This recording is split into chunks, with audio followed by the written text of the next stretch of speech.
today, known as part of the theme show Ship Tour. What we're going to do is we're going to go on a tour of all the places that you have used so far this cruise. We're going to show you the behind the scenes insight, the reasons why they're designed the way in which they are, give you some great Disney historical context, and give you the fun facts that you can take back to dinner tonight and talk to the table sitting next to you, and you ask them, what'd you do today? Oh, you tried to find a seat up on deck 11? That sucks. Well, here's what we did. But before we kind of get underway, we're going to ground this tour all the way at the beginning of the Disney Cruise Line fleet. And this was with a big enigmatic figure, the big head of the company at the time. A few of you might recognize the name, Mr. Michael Eisner. Recognize the name, everyone? Yes? Well, he was very important in the creation of the Disney Cruise Line ships, as he laid down 4 fundamental principles that each ship that would be built would play into to make sure that quality is always observed. And the reason why they're being built is the reason why they're being built. Those 4 elements. The first one is that we honor the golden age of sailing. Sailing as a vacation art had existed long before Disney ever got into the game, and it was something that people loved, and we wanted to make sure that same love was built into our ships. Number 2 is to make sure that it's updated with modern amenities, that you feel comfortable where you are when you're sailing with us. Number 3 is, of course, that first word in our ships, and that is Disney. We get to add the Disney touch, the whimsy, the magic into all the venues that you're going to use. And of course, number 4 is the idea of transition and transformation. Each location is unique, and when you go from place to place, it's like you're, for lack of a better phrase, going to a whole new world. Okay, I'll keep my day job, everyone. This is my day job. Anyway, friends, we are going to start this tour first in the past. We're going to get into our DeLoreans and go all the way back. I know what you're thinking. We don't own the DeLorean and Back to the Future yet. We're just futurists, friends. We're thinking temporally, everyone. Now, we're going to the mid-1800s. At this point in history, transoceanic sailing was starting to become a consistent means of travel. You could go across the ocean and get from continent to continent. However, this was not a comfortable way of traveling. This was a means to an end. Maybe if you think about the old history classes you took, about the black and white Ellis Island newsreel footage, everyone's waving as they're going into the port of New York City, and everyone looks like they're crammed inside a can of sardines. That is what sailing back then looked like. It was all practical. But a few decades later, the turn of the century, something was happening worldwide, something known as the Industrial Revolution. This happening, well, it caused a lot of families who had not yet had lots of money in their pockets to be flushed with wealth. And all of this new money was creating the rise of higher class industries. Think like the hotels with the grand staircases, the large chandeliers, the 15, 16 course meals with waiters wearing white gloves. This was the rise of that time. The industry was calling for it because these new families, they were wanting to give that money out for high experiences. Well, these same people that were making this new money, they wanted to travel to the new world of America, where they thought they could continue their industries to grow their wealth. But the means to an end was still there. Sailing wasn't very comfortable. So there was a gentleman who was kind of working with all this hotel business. His name was Alfred Ballin, and he thought, well, what if I was able to put this same hotel comfortable kind of feel onto a ship? I'm willing to bet those same people are going to give that money hand and foot to get that comfortable tickets. And so he's considered the father of the cruising industry, and went on to create some pretty iconic ships, like the Oceanic, the Britannic, and of course the Titanic. That's right, James Cameron's favorite cruise ship, the Titanic. Now, as much as you might think it's a little knock on wood, there's a lot of history with learning things from time and time again that we are going to see here in the Disney fantasy as well. Now, let's get out of this stuffy early 1900s. We're going to talk the 1990s. This was an important time for Disney, known as the Disney Renaissance. We were coming out with big films in rapid succession. Little Mermaid, Beauty and the Beast, Aladdin, Lion King, names that the kids even know today. And it's like 30 years ago. These films were giving us that same kind of big wealth that the Industrial Revolution brought. And when we have this kind of renaissance, we look to expand our offerings. How can we improve, particularly in the parks and resorts grants? So we thought, well, how can we do that? We went to the man himself, Walt, and his wife Lillian, to take inspiration from. And you see, Walt had an absolute love for alternative means of transportation. Can anyone in the room tell me what was Walt's favorite thing in the entire world? The trains, that's right, the trains. And that's why the first thing you see when you enter the Magic Kingdom is the train to greet you, to give that wonderful feel that Walt wanted to give families with his parks. Now, train wasn't maybe the future of vacationing as we saw it, but both Walt and Lillian, they loved to sail, to take family vacations on ships and boats. So we thought to ourselves, what if we do just that? What if we find a way to put Disney on the ship? And so we had our first ever experience on the ocean, on a particular boat. Does anyone know what is the name of the first ship that had a Disney experience? Does anyone know? It's not the Disney Magic. It's not. That was our first ship. Big Red Boat. Absolutely correct. It was known as the Big Red Boat. It was a ship owned by Premier Cruise Lines. And we leased out an entire deck to give these wonderful Disney offerings. But there was a problem. We didn't own Premier Cruise Lines. So we could have this wonderful experience on one of these decks. Then you walk down a flight of stairs to be met with clouds of billowing cigar smoke and people gambling away their life savings. That's not the Disney experience that we want to give to our guests. So as my stepdad says, like any good car owner, you should go from leasing to owning. And so we created our very first ship in the Disney Cruise Line fleet, which is known as the Disney. That's right, the Disney Magic, and its sister ship, the Disney Wonder, a few years later, would be born. And about a decade later, we met the Disney Dream, and of course, our ship, the Disney Fantasy. And this is the moment that I get to welcome all of you to the biggest ship in the Disney Cruise Line fleet. Now, we all think about these four ships that they're kind of paired together. The Magic and the Wonder are sister ships, just as the Dream and the Fantasy are. And that's true. And they are almost just about the same size. But the Disney Fantasy is larger than the Disney Dream for two very, very important reasons. At the back of the ship, right over there, Dumbo's ears give us a few extra clearance and make us bigger than the Disney Dream. It's like when twins are born, you know, it's like I was born 2 minutes before you, but I was like 3 ounces heavier, that kind of fun stuff. But let's go in now and talk about the Disney Fantasy. And you know, I couldn't think of a better place to start this tour than right here in the Meridian Lounge. Now, I don't know if you know this, but Meridian is actually a word that we use on a daily basis. AM and PM stand for ante-meridian and post-meridian. Meridian standing for, in Latin, a midway point. So if we look, say, right here at this pillar, if we were to take a large machete and slice the ship right in twain, this would be essentially 2 even sides of the Disney Fantasy, which, fun fact, would make for a very resonant place on the ship to hear the Mickey horns. Now, if we talk about the 4 elements, we can see a lot of it inside of the Meridian Bar. For example, the golden age of sailing. My friends over here, we're sitting in this little booth area. What do the cushions kind of look like? That's right, the old large luggage straps that you would take across the ocean to start your new life in a new location. And over here, along the walls, the wallpaper, what does that wallpaper look like? That's right, passport stamps, showing that Disney Cruise Line is dedicated to giving the entire world a chance to see different experiences and enjoy all the different cultures around us. Now, right to my sides, we see a lot of classic artifacts as well. Who doesn't love a good classic sailing ship, a little small wooden boat? And everyone, look, the Maltese Falcon. We found it. I know, we did it.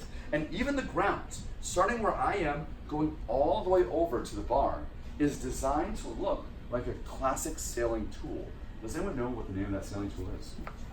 Sextant. It is a sextant, absolutely right. A sextant is kind of like a sea compass. Now, we still use a sextant here on the ship today, but it's a little bit more, let's say, modernized, which brings us to a wonderful segue to element number 2, the modernization of the cruising experience. And inside of this room, we can see a lot of that kind of stuff that we see on a daily basis, like overhead lighting, a modern cappuccino machine, a computerized point of sale device. But there is something that I want to pay homage to, something that's very important, I think, to all of us on a 7-day Caribbean vacation.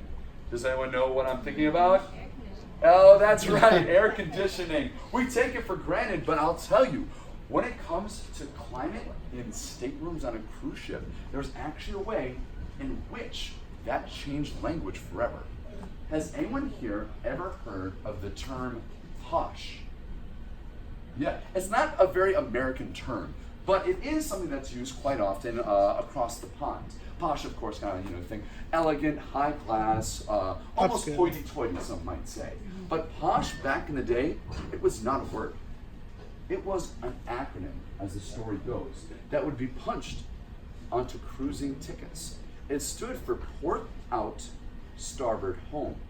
You see, when you were in England and you were going to take a trip from England all the way down to India, you would want to make sure to have a posh ticket, because on the port side going out and the starboard side going home, that is where the oceanic breeze would come into your room and cool down your stateroom. And at that time, it's oh so very important, not just the location, but I feel like especially for the females back in the day, when you had to wear like 6, 7, 8, 9 layers of skirt. I don't know, I'm gonna leave that to the ladies in the room. I don't wear skirts often.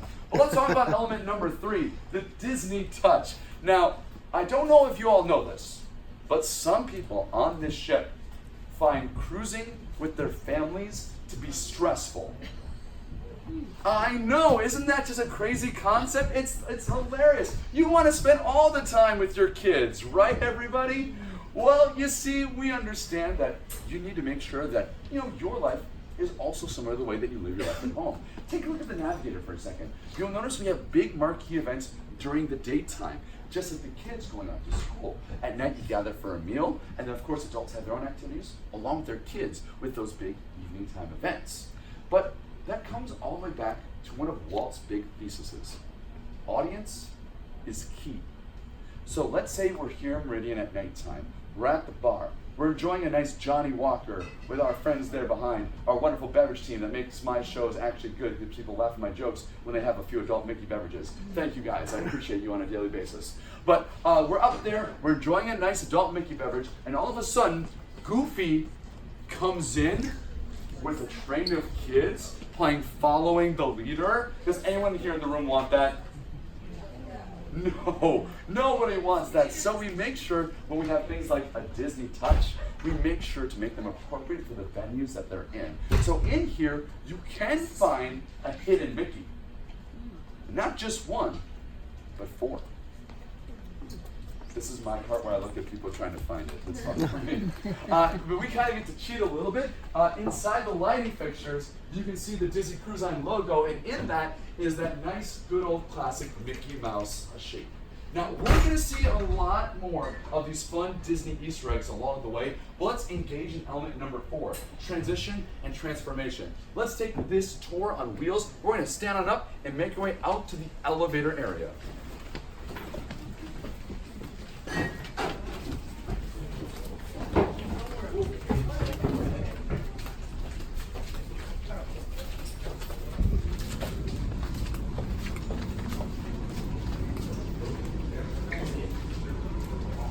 I gotta say, I think the 2 of you get the extra points for wearing the robe to the tour. That's... We had no time to change after the spot. We're sorry. No, that's fine. I'm in awe. Like, this is like...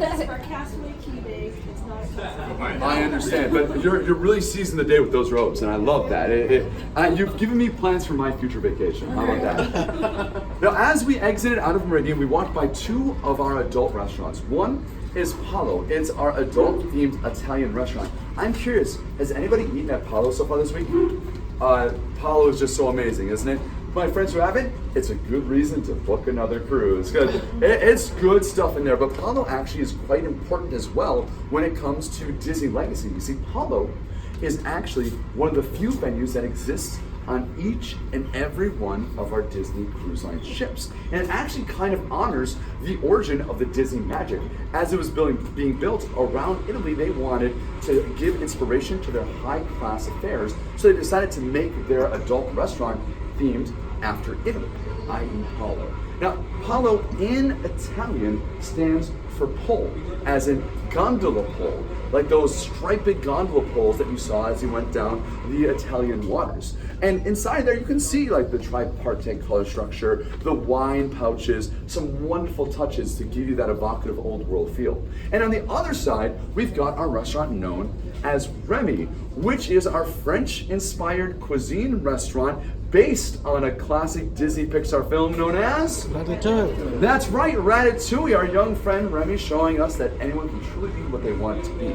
Now, while at Palo, you might see a cast member like me eating there. That is something that I have the ability to do. However, on the flip side, you will never find a cast member eating in Remy unless they have 4 of those pretty golden stripes on their shoulders. Why is that? It goes back to element number 1, the golden age. We want to make sure that your experience feels like it is built like a theatrical show. So while we're all part of the show, you maybe want to keep that illusion up, that fourth wall, just like in theater, to have you have that experience just for the guests. However, rules are made to be broken. And I've worked on this ship for 5 years, and if I know anything about my tour groups, is that my tour groups love a good celebrity story. Does everyone love a good celebrity story? Absolutely. Oh, I'm sure you do. I got a doozy of one for you too. This goes back to the year 2017, November. 1 week, the Disney Fantasy did not exist. It was a Turner Classic Movie ship. We leased out the entire ship so they could have programming for TCM. And this included, of course, showing old school movies, but we had a lot of celebrities on board as well. People like Leslie Caron, Michael York was there. The trivia master himself, Alex Trebek, was running multiple trivias in the D Lounge. And here's a funny story with that. He was scheduled for an hour and a half to do a trivia. Ours are on average 30 minutes. His was scheduled for an hour and a half. He went 3 hours doing his trivia. You could tell he loves what he does. And me and my cohort, we were up next in the lounge. We were gonna run it karaoke, and we're looking at our watches, and my cohort looks at me and says, "What are we gonna do? This is running into our event." And I said to my cohort, you know what we're not gonna do? We're not gonna interrupt Alex Trebek when he's doing a trivia. That's not what we're going to do. You know who we also had? Great man. His name, Mr. Jerry Lewis, was on this ship. One of his final appearances. I'll tell you, he was sharp all the way to the end. He was on the Walt Disney Theater stage cracking Nazi jokes, if you can believe it. It was hilarious. But there was another guy on board. His name was Dick Cavett. Does anyone recognize that name, Dick Cavett? He was the old interview artist. He would do celebrity interviews himself. And ironically, he was on board to be interviewed. And all these celebrities would have someone with the staff, with the crew, kind of walk with them, make sure they were taken care of. And he really appreciated his crew members so much, he invited her to join him and his family in Remy for their dinner reservation. And she said, no, I can't, I'm not allowed to. He said, no, you're coming with me. The moral of the story, if you're a celebrity, you get to break the rules. That's the moral. But let's get back to our ship here a little bit. We're going to talk about the first word of our tour, and that's arts. And everyone, come and join me this way. Watch the sign. There's some cords there as our wonderful housekeeping team are keeping things spit spots. Now, when I was a kid, nothing brought me into the fold of Disney better than the classic Goofy sports shorts. I love the old Goofy sports shorts. He taught us how to ski, how to play basketball. He did it with a yahoo! And I love that the Imagineers built some homage to it right behind me. If you take a look, we've got a classic Goofy sports short poster right there. But it does more than just decorate the ship. If we put our inference caps on, my friends, and we think that we will go up the stairs looking at that bit of artwork, where will we end up? Goofy Sports Deck, that's absolutely correct. This corridor artwork will help tell us where we've been and where we're going. Just for example, if we were right here and we see this concept art of Ratatouille racing us, telling we're about to go to that local area. However, I have to be your duly designated, honest Disney employee and inform all of you, this concept art is not 100% authentic, but it's for a good reason. Everyone, take a look over here. We've got our two characters from Ratatouille, Remy and his brother Emile. By the way, Remy's brother's name is Emile. You know they did that on purpose. You know they did. So imagine for a second, at the corner here, there's a sun. The sun is casting shadows down on Remy and Emile. Those shadows are landing over on the other side. There's a yellow rooftop over there, but if you look closely, those are not rat shadows. No, those are shadows of the two that started it all, Walt and Mickey Mouse. It's our very own version of the partner statue here on the Disney Fantasy. Take a look, you can see those shadows. Those are definitely not the same as Remy and Emile over there on the corner. I think that's such a wonderful way that we unite not just the classics, but the parks with the ships in this wonderful kind of homage that brings the old and the new together. But our next stop is going to be down on deck number 5. We're going to walk down. If anyone wants to use the elevators, you're more than welcome to. But along the way, this corridor arc is going to have more to yield to us. And I'm going to explain it to you when we get down to deck number 5. But before we start moving, everyone, do me a favor. Put your hands in the air and wave them like you just don't care. It's not that kind of tour, I promise. But no, but get your hands all the way in the air. Excellent. Let's go and move down to deck number 5. Go and keep a keen eye on that artwork in the staircase, and I'll meet you down there. Let's go. Oh, hi there. We're doing a tour right now. If you want to join us, you're welcome to. You know, if we're doing this, I think we have to kind of do it the Disney way. Hi ho!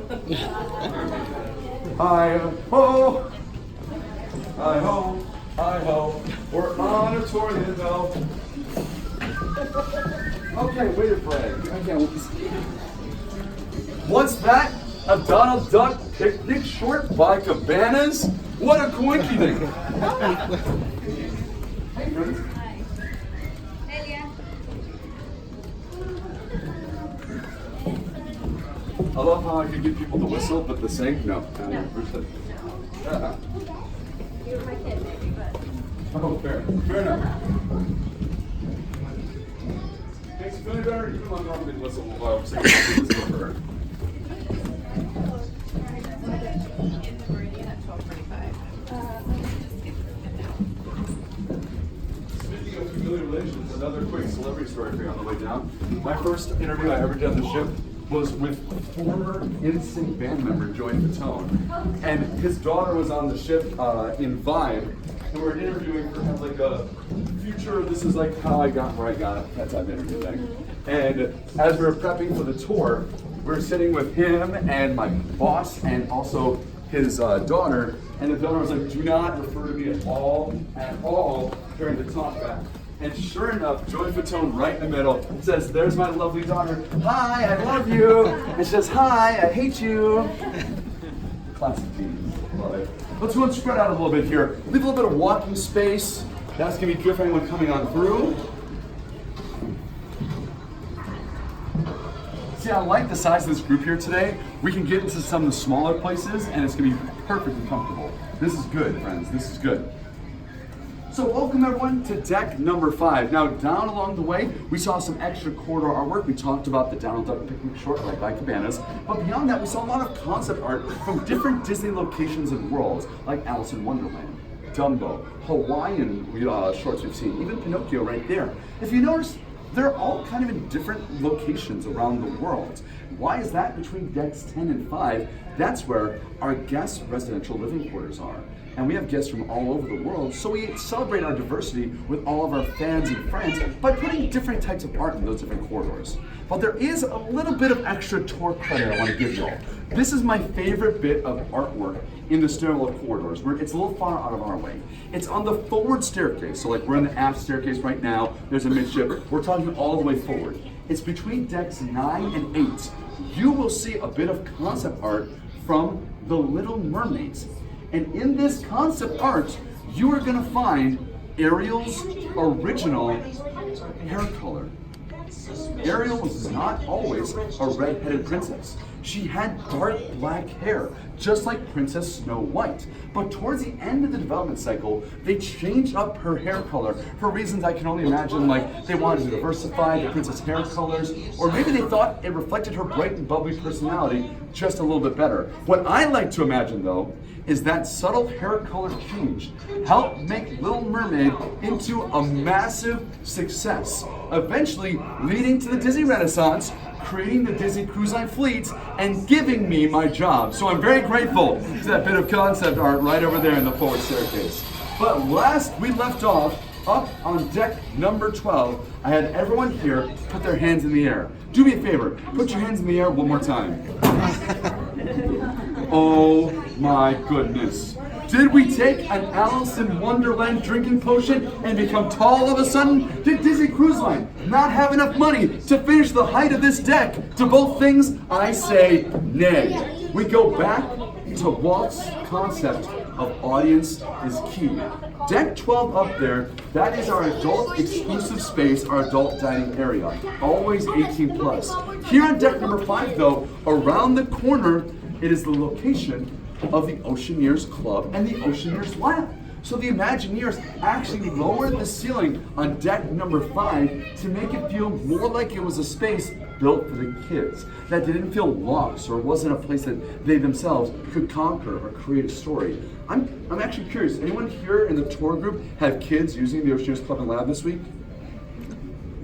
Well, that's great. That's wonderful. Even Mr. John Charles apparently has kids here. That's crazy. But you know what? Whether or not we have kids or we don't have kids, I think we can all be very, very grateful we have the Kids Club on board the Disney Fantasy. No, I'm pretty happy about it. I used to work there though. A lot of fun. Well, let's go and talk about some more art around the ship. And I'm sure you've all seen these around the ship. This is known as our Enchanted Artwork Series. Come and gather over here, my friends. These bits of enchanted artwork are located all around the Disney Fantasy, and they have multiple different images living that scroll throughout the day. And they honor multiple different things at once. For example, this one right here is perhaps my absolute favorite. It's one of only 2 pairs of paintings that actually interact within each other. And it also honors a park resort, brand, and even a movie series. What is it, everyone? Pirates of the Caribbean, that's absolutely correct. Any park pass holders in the crowd? Anyone pass holders? We have one right over there in the back. You see, if you listen closely to the audio and this bit of enchanted artwork, you'll recognize this is the same audio used in the original Pirates of the Caribbean attraction all the way back in the day. I think that's a really cool way. Whenever we can link the parks and the ships, that is magic to me. Because truthfully, they can be very different universes, different multiverses, different planes of existence. And it's really cool when we bring them all together. Now let's go ahead, we're gonna head into the corridor over here. We're gonna spread out and notice some things that we see on a daily basis that gives us more information than we thought.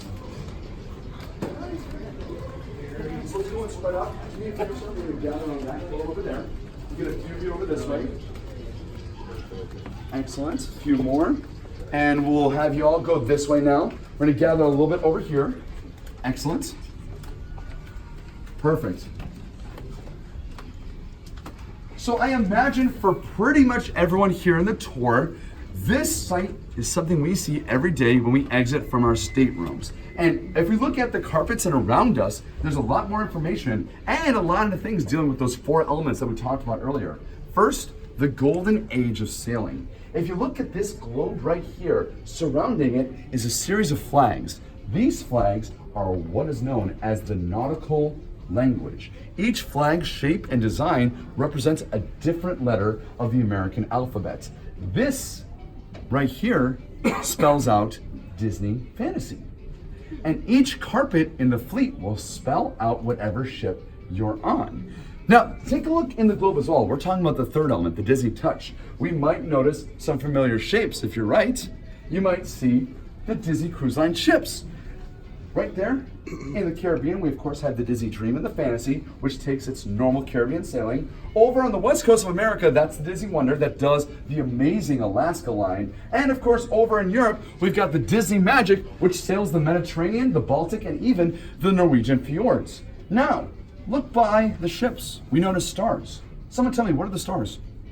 The ports. Exactly right. It's the Disney parks. On the west coast, we've got Disneyland. Over there in the Orlando area is, of course, Disney World. And we have Disneyland Paris over in Europe. Now, I'm going to try this. I tried every tour. Maybe today I can make it happen.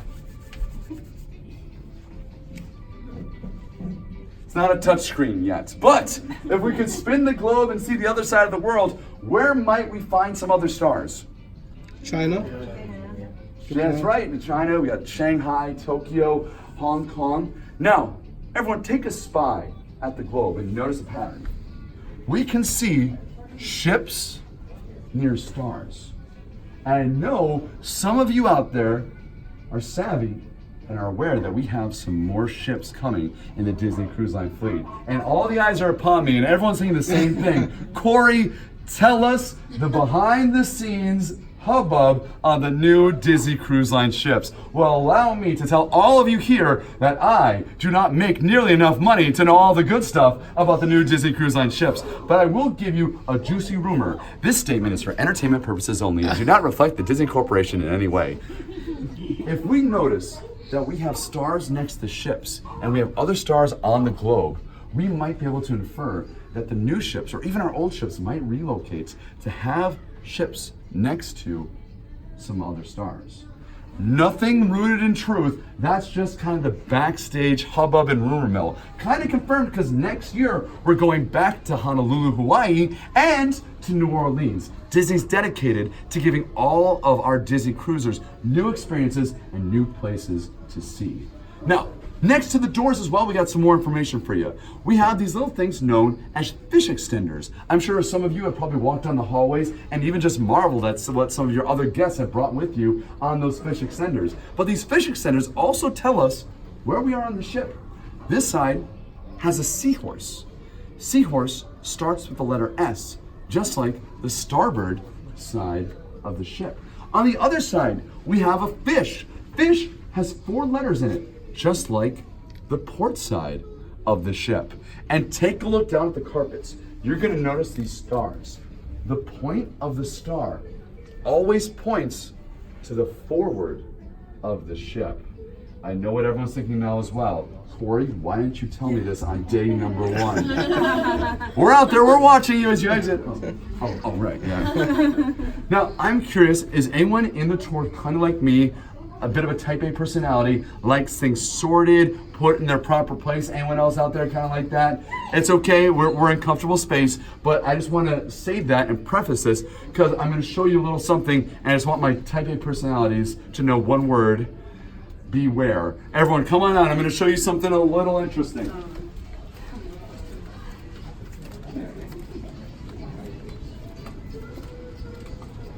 Whew.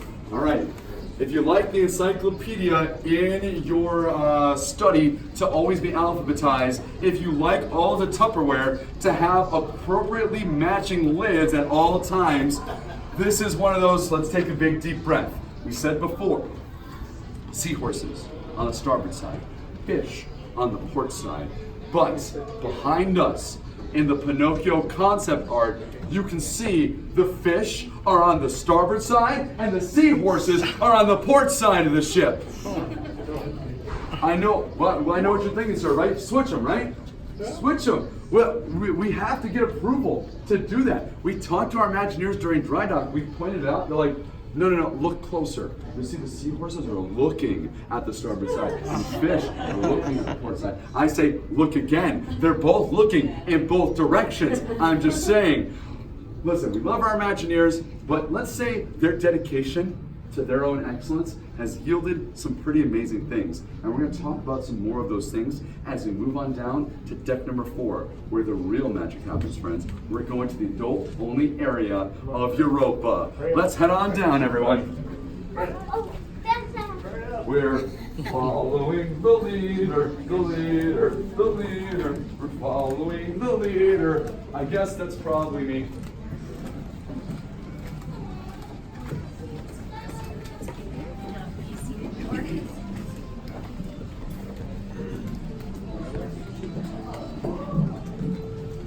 Gather up, my friends. Again, make way along the walls. Move a walking space for anyone coming on through.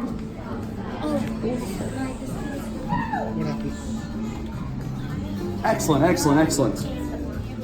Now, friends, welcome to Europa. At 9 p.m. at night, this whole back deck 4 area of the ship is 18 plus. It is adults only. Audience is key. Once more coming to play. Now, I'm going to set up a hypothetical scenario. Something that happens somewhat every once in a while here.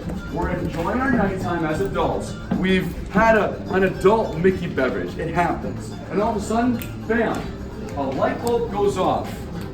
Where are my kids? I don't know where my kids are. Where'd they go? Oh no! It's okay. Don't worry, man. It's fine. Well, two things. Number one, it's a ship. They couldn't have gone that far. Number two, they're not lost boys, but our lost boys are going to help us out. As we take a look up here, you're going to see Michael Darling pointing his umbrella in the direction of where you probably left your kids, up there in the Kids Club, Ocean Views Club and Loud. Now, that actually might look a little bit, let's say, resonant of a certain artistic styling. This actually pays homage to the Disney legend known as Mary Blair. And she is classically known for creating the park and resort attraction that gets inside your head and never ever goes away. And what's that attraction? It's a small world after all. Anyone else try to avoid the rain, go in there and get stuck for 20 minutes? Does that happen to me? Now let's go ahead and start our European journey in the best way that Disney does travel. And how is that? Faith, trust, and a little bit of pixie dust. Let's think happy thoughts and fly on over to Skyline Lounge, everyone. Hey, Brett, how are you doing? Good, how are you? Oh, well, thanks very much.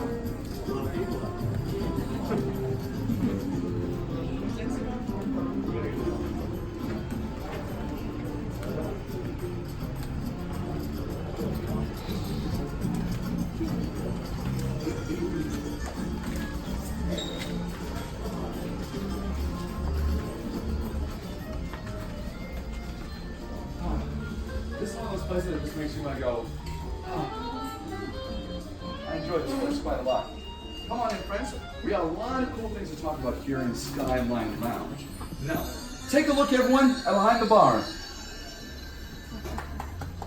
The pixie dust has come, and this perhaps is the focal point of Skyline Lounge. You see, all of Europa, our different locations, are designed after different European locations.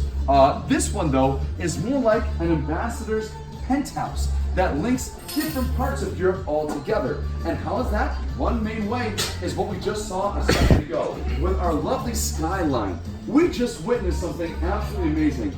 This has never before happened on time, but it happened for all of you.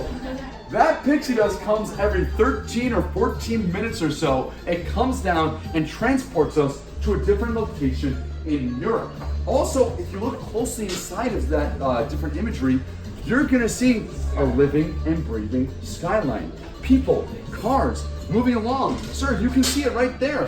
That's all about creating the illusions of reality, creating art as life. But it also engages in the third element, the Disney tradition. Because inside of these skylines, you can find hidden Disney characters. I've seen Mickey Mouse. I've seen Goofy in these skylines before. I've also seen stories from galaxies far, far away. You can find Star Wars characters in these skylines as well, if you can believe it. You can even see Obi-Wan chilling out in his penthouse. This is a thing. But while we're here, I want to engage you all in a little fun story. It's a story of the origins of hidden Mickeys. Has everyone heard the term hidden Mickey before? Yep. Excellent. Yeah, we all know it. We find those little Mickey Mouse shapes in the different Disney parks, resorts, even cruise ships here.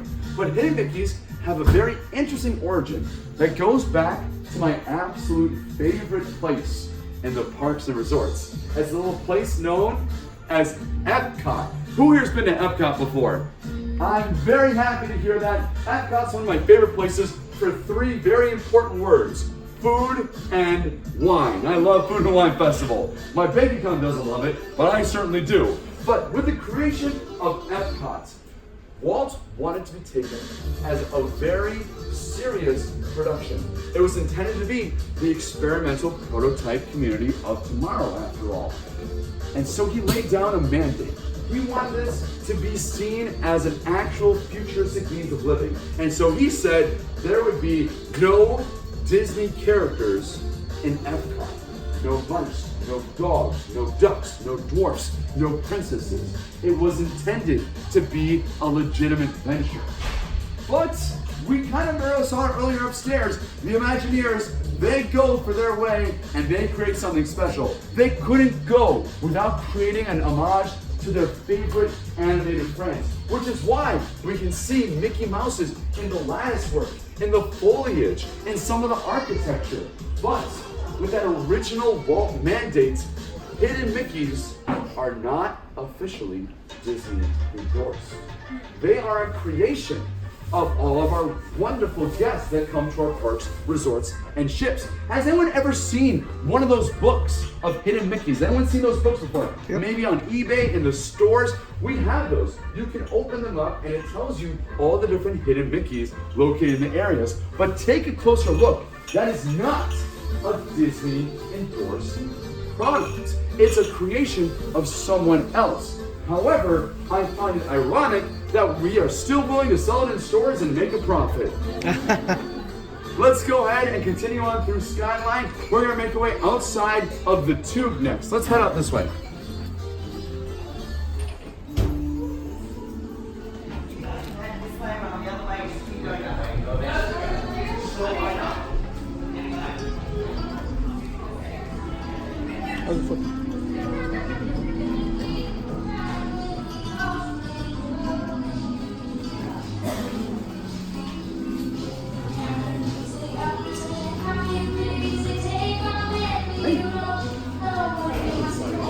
Everyone together.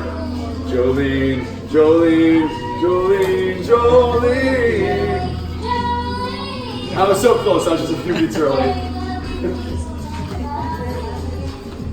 Friends, welcome now as we begin our more specific European journey. We're outside of the tube.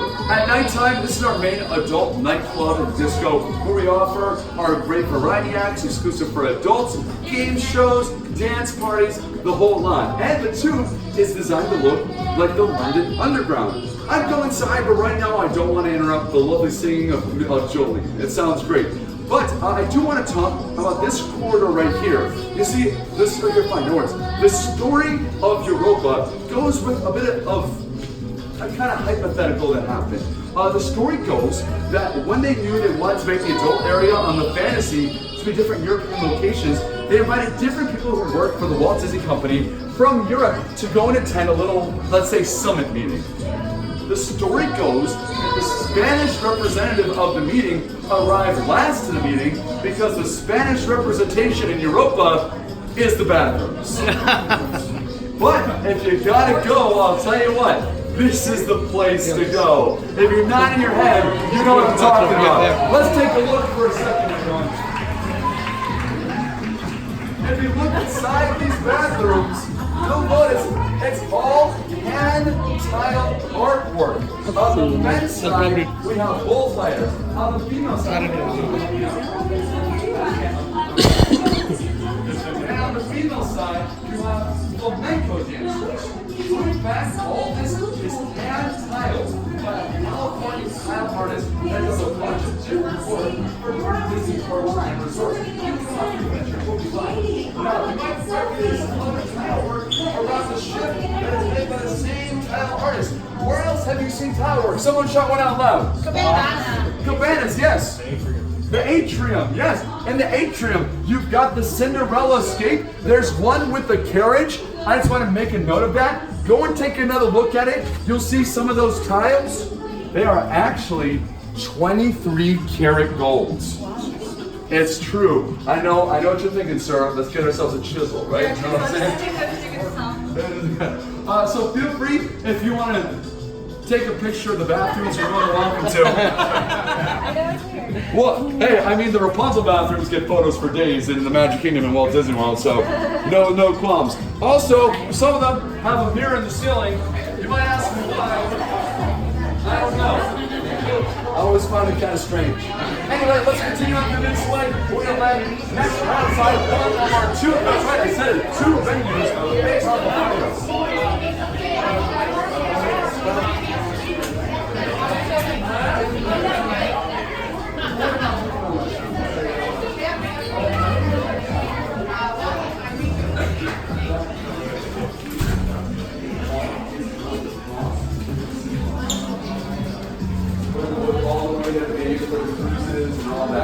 I can't tell you that exact figure, but it is extraordinary that happened. Mind-blowing. So come on out, friends. Come and gather up. We're now approaching one of our hidden venues here on the ship. This space is known as Café Sur la Mer, and it's actually designed to look like an outside French bistro. And we can see this a lot with the fourth element, the idea of transition and transformation. Look at where we just left. The dark caverns, like the Drax caverns, caves of Spain. And now we're out here, it's brighter. It's lighter outside, giving you that outside French bistro feel. Even the ground itself has the old world cobblestone feel to it. It's got a different tactile feel. That's what Disney's all about. It's not just about what you see, what you hear, even what you smell. It can even be about what you feel. Now, if you are a classic cruiser, you know you can never be at least 37 steps away from the nearest food location.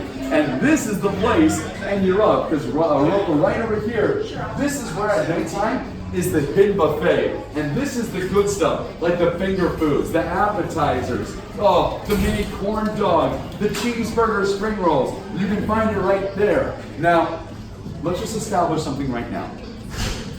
You might see someone at night that looks a little bit like me taking the food that's over there. But let's all be very real, that's not me. I would never. That's my evil twin Dory, and we often forget about Dory, so that's neither here nor there.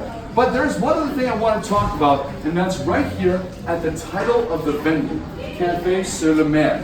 Below it is a number. That number is 688. And that goes back to the first elements, the golden age of sailing. Now, sailing happens to be a very, very superstitious art. Now, I'm not superstitious, I'm just a little stitious. But that being true, whenever a ship is created, it will never be referred to by its name until its christening. Until then, it's referred to by its ship registry number.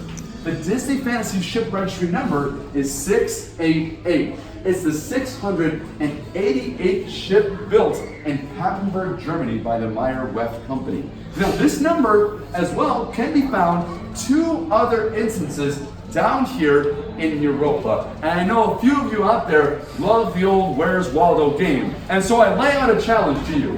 If you can find the other 2 instances of 688 and you come and tell me before the cruise, I will give you a Disney Cruise Line cruise staff certified high five. You gotta earn it, sir. You gotta earn it. You gotta earn it. Now we're gonna walk through our next venue, which is La Piazza. It is our Italian-themed carousel bar. We're gonna go through that though, because I can see my friend Raph. He's doing a little craft in there. So we're gonna exit out of Europa, and I'm gonna tell you a few more things along the corridor there. Let's head on out. Hey, what's up?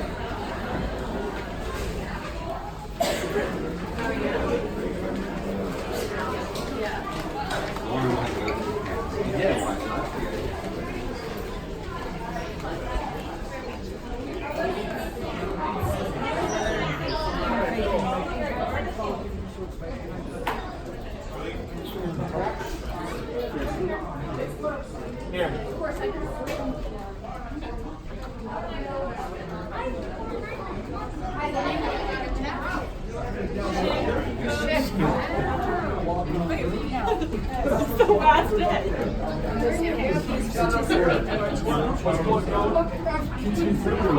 Good. Numbers, excellent. Come on through, y'all are good. Y'all are good. You just happened to run into a tour. Sorry. Crazy run. Enjoy, guys. Oh, my other friends, well, we can go to the other side here so we get some more space. Feel free. We need some walking space for people to come on through. We'll be good. Excellent. We're almost at the end. We're like Princess Tiana. We're almost there. We're almost there. We're almost there. Remember that it's only... What tour are you doing, Cory? So, our The Theme Show tour. Excellent. We have anyone else back there? Excellent. Why don't you guys come together along this wall here? You're all good to go. You're good to come out there. You're fine. So, friends, we're now on the other entrance to Europa. And I want us to take a look down at the ground because you'll see the pixie dust has returned. But now I get to enlighten everyone and tell you all what this pixie dust actually signifies. We remember pixie dust from the epic, iconic classic, Peter Pan. You think happy thoughts and you fly. This pixie dust, a little bit different. You think happy thoughts and you fly away from your children. That's the idea there. But I want to go back to that fourth element, the idea of transition and transformation. We're going to walk down this corridor next. Take a look on the ground. You're going to see two metal bars. When we walk past that second metal bar, I want you to notice the music we hear right here is going to disappear. The European string music is all of a sudden going to vanish to us as it transitions to a whole different type of music. It's amazing that we can still see this area and not hear the music. I always just feel so enlivened by it. But our next stop on our tour is going to have all of us go through a crew member only door.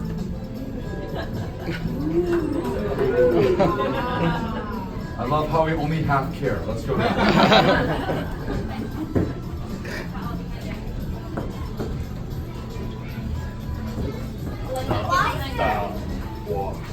Why is there a line? They're taking it.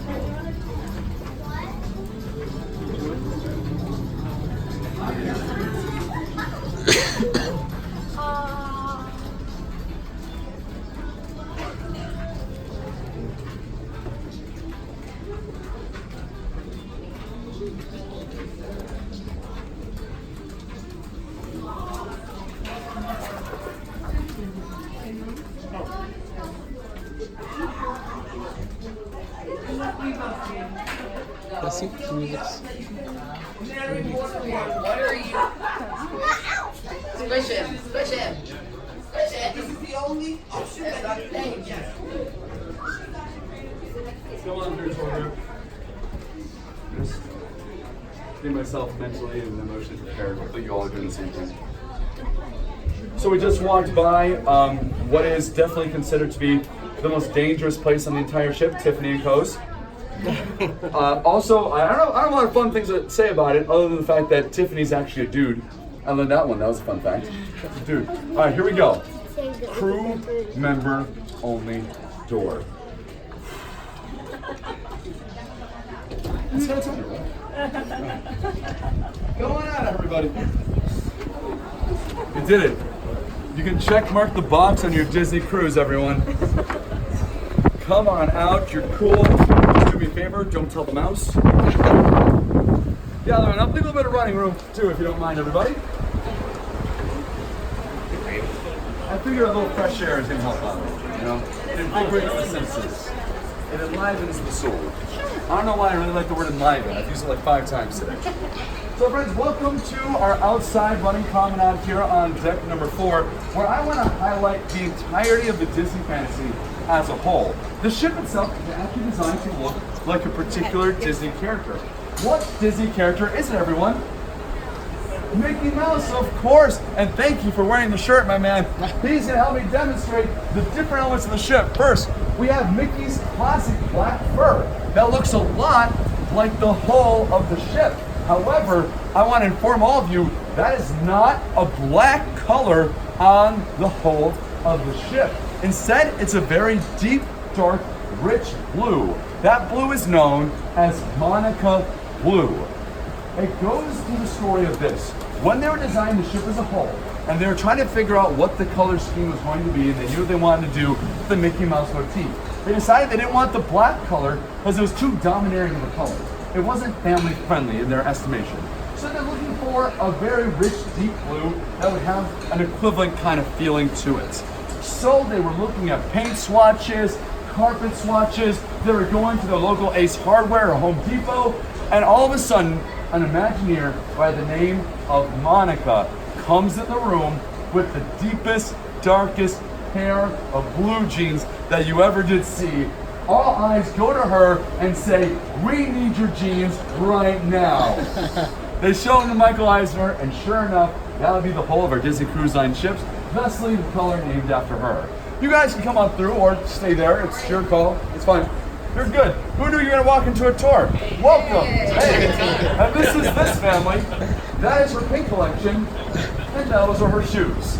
Now, up on the top, we have our two red funnels that look a lot like Mickey Mouse's shorts. And of course, we have these bad boys right here, our lifeboats, that look a lot like Mickey's classic yellow shoes. But these lifeboats have a bit of a story to them.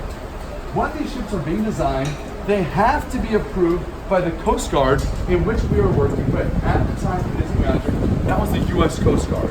We submitted the plans and they looked at it. They said, you know, you have a great ship here, but you have a problem. Your lifeboats, they cannot be yellow in color.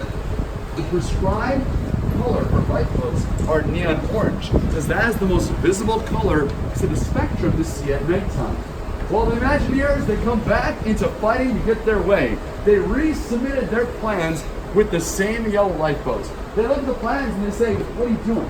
We went over this once, you can't have yellow lifeboats. Well, they struck a deal and they did tests. And it turns out that yellow is 20% more efficient to see at nighttime than neon orange lifeboats, which is why even other cruising companies, the newer ships, are coming out with yellow colored lifeboats. However, they're not coming out with this color yellow, because this is a Disney patented yellow color. That's right, we're starting to own the rainbow, friends. We got one more stop on our tour. I know we're going a little bit further. If you need to leave, that's fine. But when your tour guide wants to give you more of his personal time to give the tour, you know that all of you are doing something right. So we're gonna take one more stop back inside. I have a task for you. When you go inside, I want you to see if you can figure out what the Disney Fantasy's lobby atrium's design motif is. It has a certain design motif to it. See if you can identify it. Let's go back this way. Now we're going to tag team this door here. It's a strong, strong wind, so everyone come out this way.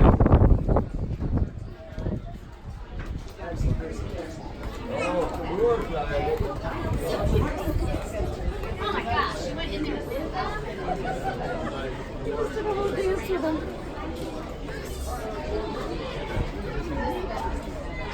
We're going to head right on this way. We're going to go by the elevators, friends. I think that's someone out there. I know.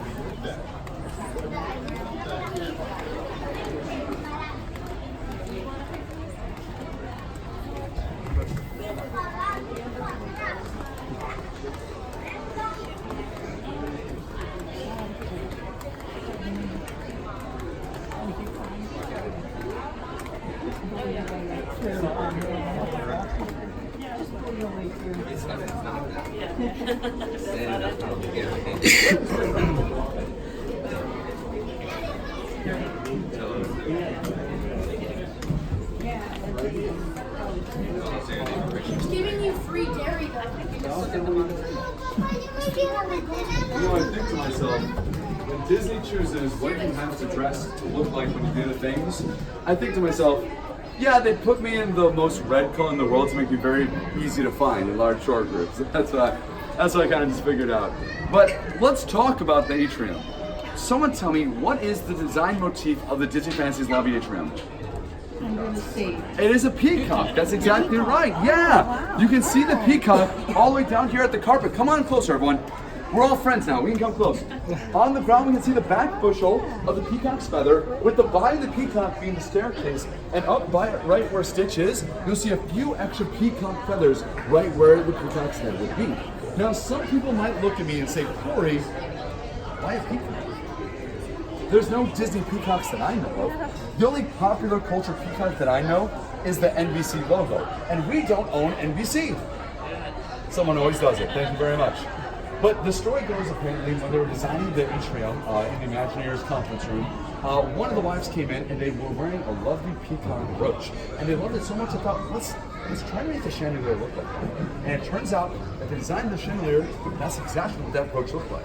They were so entranced by that chandelier, they decided to make the entire atrium look like it, all the way down even to our mini statue. Everyone, look at the mini statue closer. You can see the peacock motif in her in multiple ways.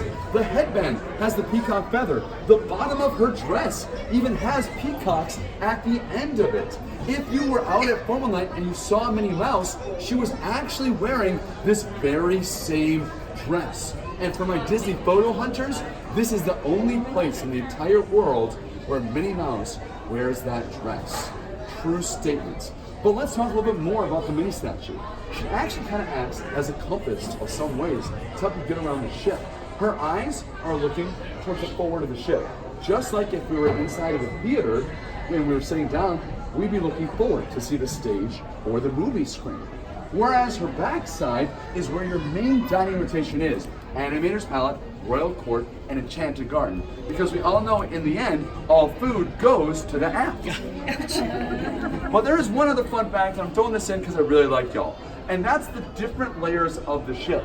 A lot of our Disney Cruise Line ships, especially in the atrium, each floor kind of has a design motif to it. For example, on the Disney Magic, it is different layers of the sea, with the top deck 5 being the upper layer, all the way down to the vegetation on deck number 3. Here on the Fantasy, we actually kind of have that as well. Here on deck number 3, we can see we have the Royal Court restaurant. A lot of princess influence can be found. We talked about the Cinderella tilescapes in the atrium down here. Along the hallway, we see different concept art of Disney royalty from Disney, different families of princes and princesses. Up on deck 5, we can see a series of different fairy artwork paintings. Deck 5, that's our fairy deck, with all that artwork, even including over here, where we have the Bibbidi Bobbidi Boutique, where we make over some of our older and younger cruisers to be princes and princesses. But what about deck 4? It goes down to what might be the most questioned piece of art that we have on the ship. People look at me and say, what is this art about? And it's right across from here. These are 2 paintings that are flanking Tiffany & Co. These paintings were actually commissioned to be a merger of decks 5 and deck 3 in what's known as our Fairy Princess painting. I know, very creative titles for all things considered, but it's one of those things, it's not Disney art, but it's something creative. It is a thinker. It's the same reason why we go to museums, look at art, and interpret it. The same things found in art can be found in the things that you cruise with. Art reflecting reality, Disney being art. But friends, this brings us to the final stop on our tour. We've laughed, we've cried, we've had a magical moment where the pixie dust actually hit its cue for the first time ever, and I'm flabbergasted by it. But I do want to take a moment to say thank you to all of you. I want you to give yourselves a round of applause. Thank you for being a great tour group here today. Before you go, I have a couple things I want you all to know. We have some really fun things still happening here aboard the ship. Buckets and boards and the